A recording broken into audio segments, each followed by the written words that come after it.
Hi guys! Welcome to our family vlog. This is part 2 ng aming Boracay escapade or getaway. So this is day 2 at mag-aalmusal na ulit kami. Libre ulit ito. Kasama to sa binayad namin sa accommodation na 9,000 pesos for 3 person na. Keep in mind na kapag pinanood nyo to noong 2024 pa to and pag napanood nyo to ng lagpas ng 2024, possible na magtaas ng price.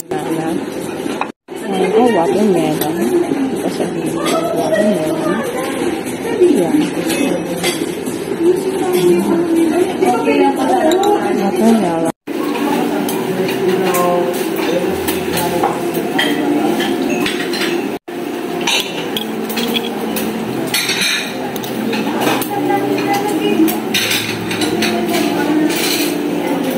So, ito yung mga kinuha kong almusal. Syempre, di pwede mawala ang kusa, ang silog, pancake, taho, at syempre, juice. Yung sinusulit na namin magpakabusog kasi mag-island hopping kami at baka gutumin kami, medyo ginto ang presyo ng food sa iba.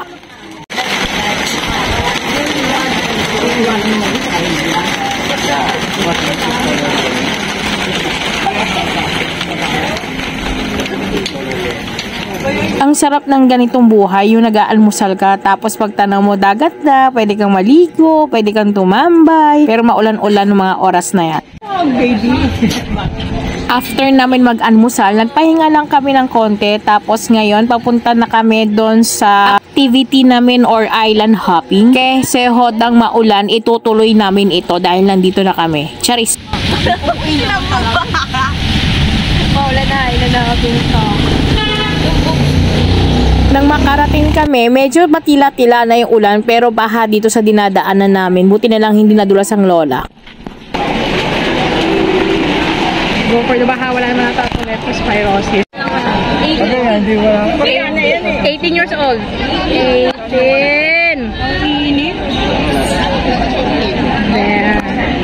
Naghahanap nga rin pala kami dito ng protection sa cellphone na parang isasabit mo sa leg na parang ID. Kasi dahil kailangan mo yun kapag mag-island hopping ka kung ayaw masira ang cellphone mo. 100 pesos ang isa. Dahil hindi ako nakapag-OOTD shot kanina, so ito na yun. ID, yung cloud sleeper na yan ng Posay. Ang tagal ko nang gamit yan kung saan-saan gala. At kahit mabasa siya, hindi siya tumutunog. Sobrang tibay pati. Kaya kung gusto mo, maglalagay ako ng link sa description box. At sa wakas, tumila na rin ang ulan kaya medyo maaraw-araw na at maganda nung tignan yung Boracay. Ang sarap na mag-video-video at picture-picture. At nung dumating na yung bangkang inarkila namin, ayan, papunta na kami doon para mag-island hopping. There you are! Here we are! Because I'm in Boracay!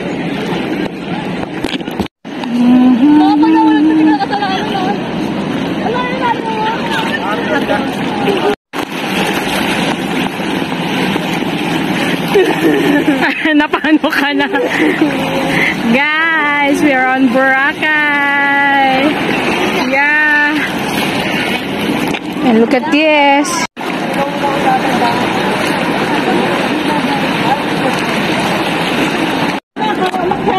Maka ako dito sa may dulo. Teka lang. Diyan ka na. Sa may net. Mother dear. Ano yung tura mo dyan? Parang kang buntis. Oo, kung ba?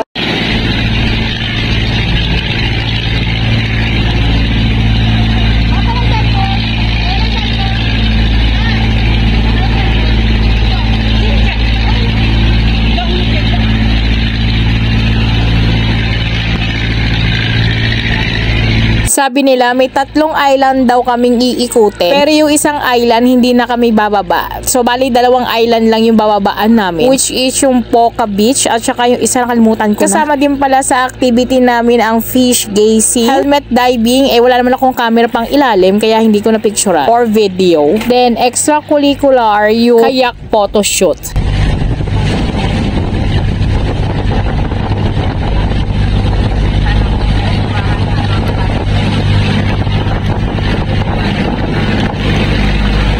Buti na lang talaga nakisama ang panahon at hindi tumuloy yung malakas na ulan. Yung dumaan lang siya na masa, ganon. So, first stop is yung fish gazing and diving. Kasama na rin yung helmet diving dito.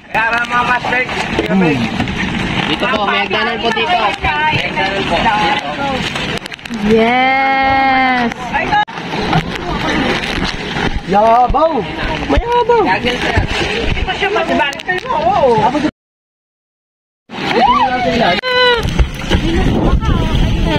Noni, say hi!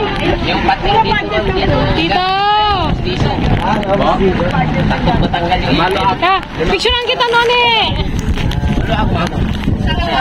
Then, sunod, nag-stop over kami dito sa may parang beach. Hindi ko alam kung Boca Beach na to, pero dito namin ginawa yung kayak photoshoot. Nako, dahil kahit nasa pangkamalalim yung tubig dito, napakalalim. And by the way, dito rin pala kami bumili ng souvenir item na ref magnet at saka yung accessories na anklet pero shell design. Tapos ako, selfie ng video at saka picture habang inaantay yung turn ko sa kayak photoshoot. And guys, ito si Kuya, napakagaling yan magkayak photoshoot. Kaya kung pupunta kayo dito para gawin yon, siya yung hanapin nyo. Sulit na sulit yung binayad at ito yung mga itsura ng photoshoot niya sa akin. Pagtapos na may magdagat, syempre napagod kami. Naghahanap na kami ng makakain ng pananghalian. Kaya nauwi na lang kami dito sa Residencia Boracay at dito na lang kami kumain.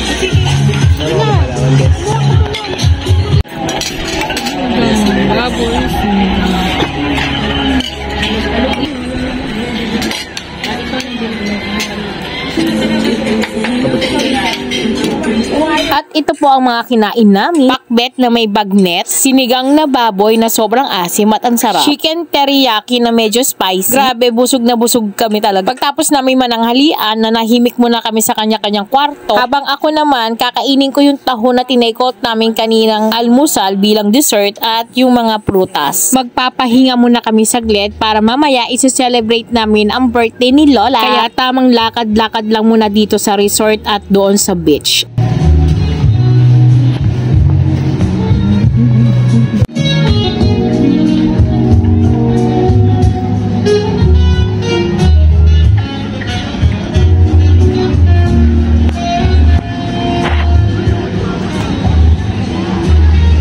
Gusto ko sana maglakad-lakad mula Station 3, 2, and 4 kaso hindi ako pinayagan ng tito ko. Dito lang daw kami within resort magpaikot-ikot. Kaya tamang video at selfie lang kami dito. In fairness, maganda palang pumunta dito kapag July month tapos Thursday kasi maaabutan mo na walang masyadong tao at yun yung maganda. Charis. Ito kasi inabutan kami ng Saturday kaya medyo dumami na yung tao. Pero yung mga Thursday and Friday wala masyadong tao and sobrang sarap kumilos at hindi nakakahilo, hindi toxic.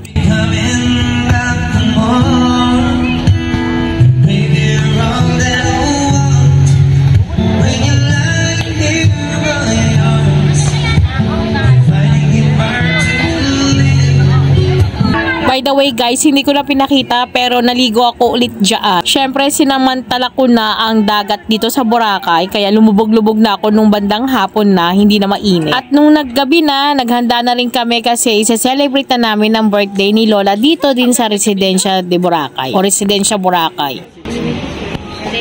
Tinext mo na siya lang. At ito na nga ang mga handa ni Lola. Syempre, hindi pwede mawala ang pancit, carbonara, pizza, at yung mga chicken wings na flavored.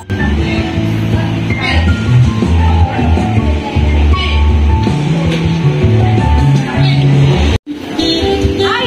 Gusto ko to, pasta. Noni, may enchant yung picture. Noni! Okay na. Hindi na kumuha. Yung early natin. Uy, tinawag pa kayo. Hindi kayo early. Ang early yung hindi tinatawag. Yeah, shut up na doon.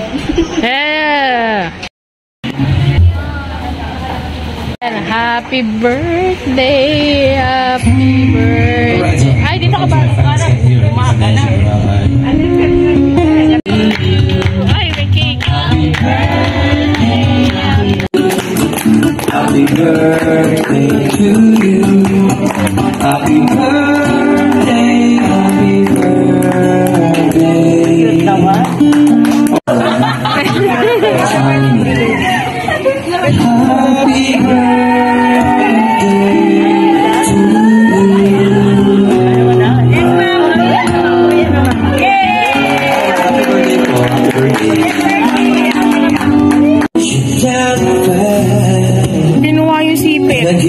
you know what you got. You do know you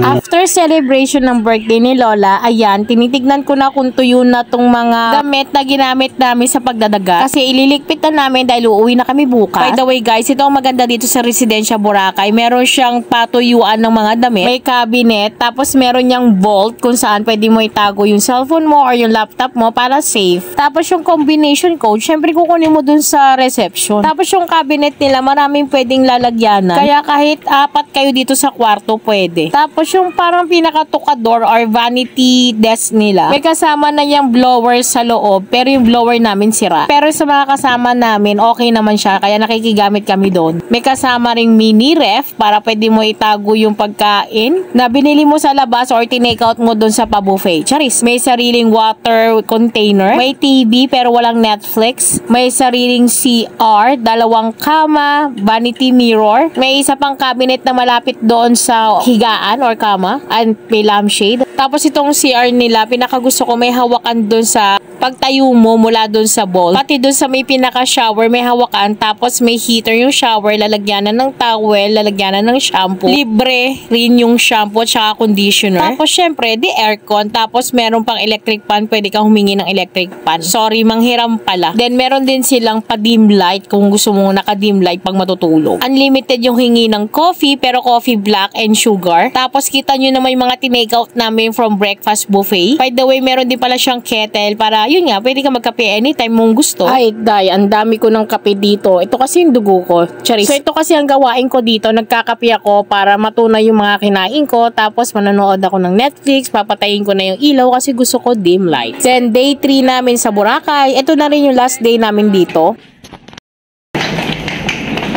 Na kami. Bye-bye na, guys.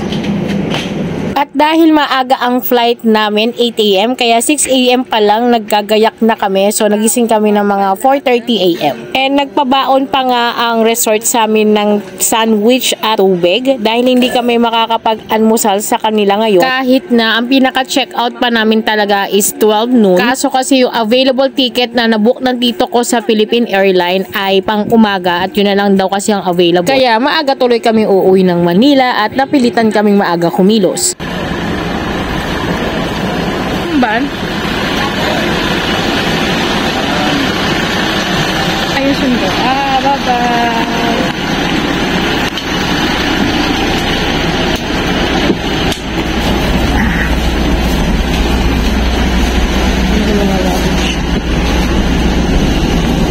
Bale, pati pa uwi namin, naka door to door kami. Susunduin kami mula door ng resort at ihahatid kami hanggang door ng airplane or eroplano. So again, ang binayad ng tito ko dito sa Southwest Tour, kung gusto nyo door to door, tapos solo nyo lang yung van, yung Egypt at saka yung Roro. So ang binayad niya dito is 2,200 pesos per person or individual. Pero yun ay balikan na mula papunta mo dito sa Boracay at pabalik mo ng Manila, door to door ito. Ang maganda pa dito, may taga-bit-bit ng mga luggage namin. Ganon sila kabait, ganon sila kaasikaso. Tapos kapag may kasama kang matanda, may pa-wheelchair sila.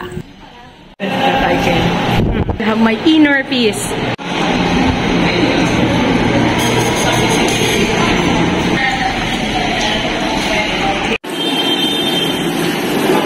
So, wala dito, nandoon?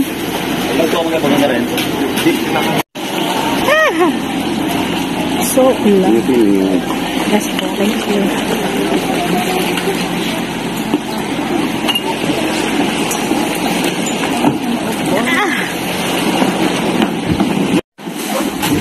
Ma'am, patubol check.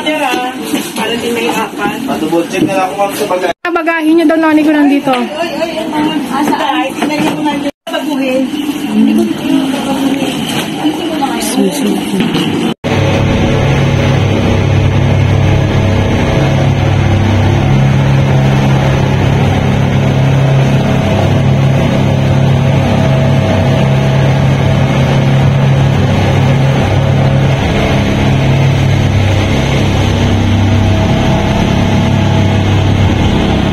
So, gaya nung day 1 or pagpunta namin dito, pati pag-uwi namin, solo din namin tong Roro. Diba, sabi ko sa inyo, door to door, papunta at saka pauwi. Tapos yung inabail pa ng tito ko, yung solo namin talaga lahat. Okay. Yeah. Dito dapat ako pagkakambay. Wait. Wiggle. So, thank you, kuya. Saan kami, kuya? Dito? Yan po yung sasakyan natin, ma'am. Yung pala yung sasakyan. Woo! The struggle is real.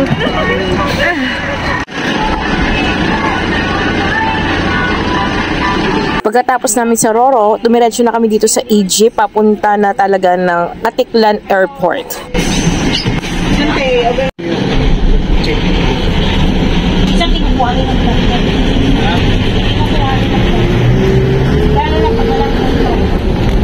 At nandito na kami sa Atiklan Airport. Yung sa kabila babae. Dito naman ang una ay luggage and bag inspection or x-ray.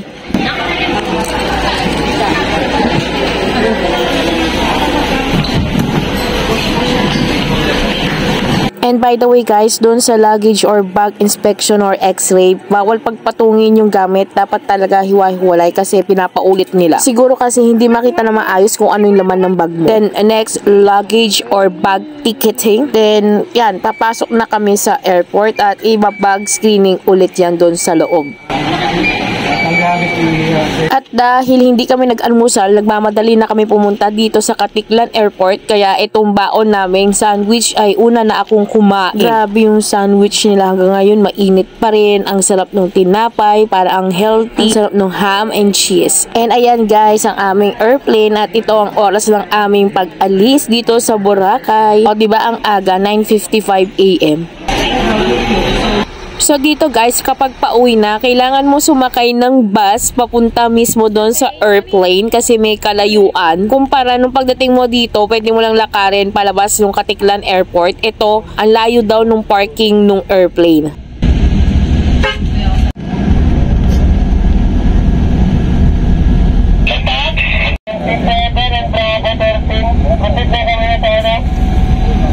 So ayan guys, paalis na yung bus namin kasi papunta na kami doon sa airplane na sasakyan namin pauwi ng Manila. Since ready na sila magpasakay ng pasahero.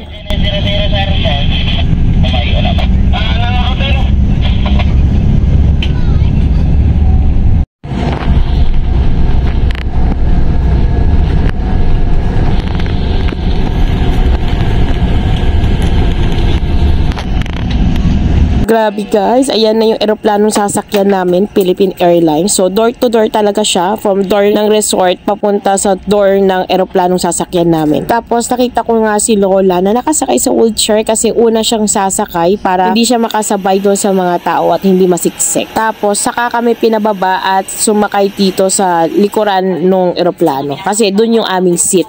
Board PR 22038 bound for Manila. Our pilot in command is Captain Vizeral and this is your senior cabin crew Alega. Our estimated flying time is 45 minutes. At dahil nag-announce na sila na aalis kami or ready to take off at sino yung mga piloto and co-pilot na nakasakay. So, alam mo na ang next. Syempre, lilipad na eroplano at bye-bye na Boracay. See you next time with my kids.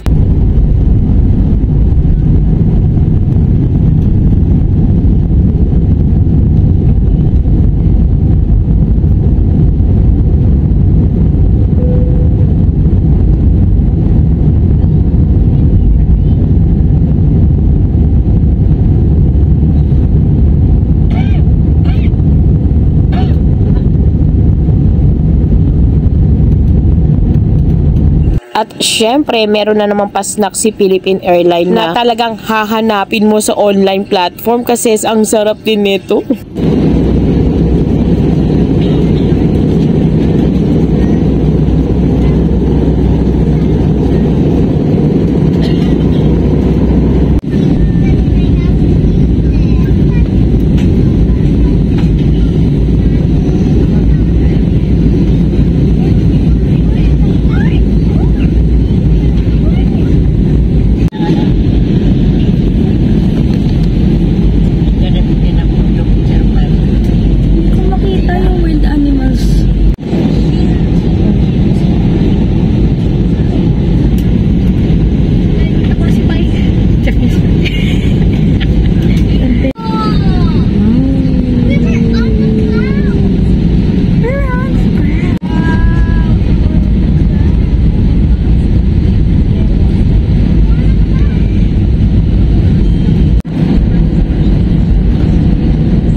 Grabe guys, nakaka-enjoy talagang panoodin yung mga paglalakbay sa Alapa. Nakakatuwang pagmasdan yung mga kapaligiran, yung ulap. Kaya naman claiming ako na next time ang makikita ko ay mga pang-international na Alapa, international na ulap, stars, mga ganun. At ayan na nga, nasa Manila na kami kasi medyo mainit-init na. Hindi ko ulit napakita ang aking OOTD pang airport pang uwi. Pero okay lang yan, maglalagay pa rin ako ng link ng mga dress na nagamit ko dito papunta sa aking TikTok shop. Kaya tignan mo na lang sa aking description box. And that's all for today's video of our Boracay Escapade Part 2 and last day. I hope you guys will like this video at kung nagustuhan mo, hit like, at kung bago ka lang sa aking YouTube channel, hit subscribe and click notification bell para updated kayo sa mga upcoming family vlog namin. You can always check my description box para sa aming ibang social media platform, as well ang aming TikTok shop and Ecomobi platform kung gusto nyo bumili ng mga gamit na ginamit namin sa video. And pwede ka rin mag-comment sa aming comment box para malaman namin kung anong pwede namin i-vlog. Ayun lang. Thank you for watching. Bye-bye!